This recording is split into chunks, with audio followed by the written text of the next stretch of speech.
In the remote village of Kwabinzaro, 32 bodies have been exhumed in the past 2 weeks. The graves come after the world was shocked by the death of hundreds of members of a religious cult, mainly through starvation in nearby Shakahola forest. Today we have recovered, we have exhumed 7 bodies and also collected 54 body parts, which are spread distances away from the graves.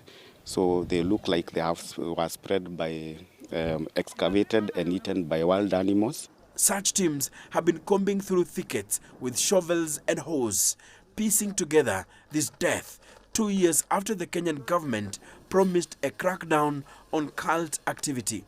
We are going to deal with the individuals that abuse the sanctity of faith and the word of God in a manner that we deal with all the other criminals. My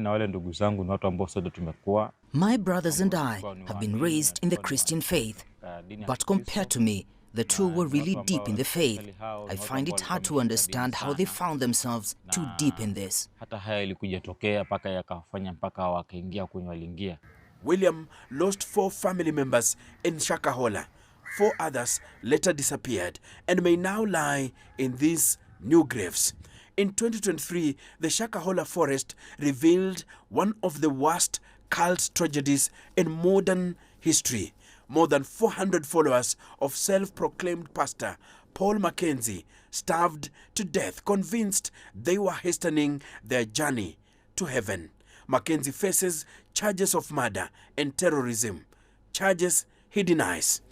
Kenya's Interior Minister says the cult's operations may not have ended with the arrest of its leader, and the forest may still be its hideout. They take advantage of the vastness and of the land we are talking about an area of forest of 100,000 acres and so forth.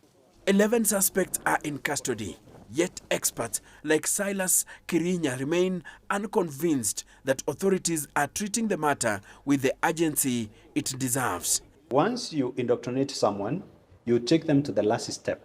And the last stage of indoctrination is now called dependence. And dependence basically means you depend on the leader. And this is where, because mostly they are charismatic leader, maybe with really a powerful oratory, you know, the way they teach, the way they talk, the way they move around, they really woo people into themselves. Despite promises of reform after Shakahola, critics say Kenya's response remains security-centric, neglecting deeper engagement with communities vulnerable to extremist preachers. So they will look for people who either are in grief, people who have gone through trauma, people who are poor, people who are educated yet isolated, people are looking for meaning and fulfillment and purpose in life.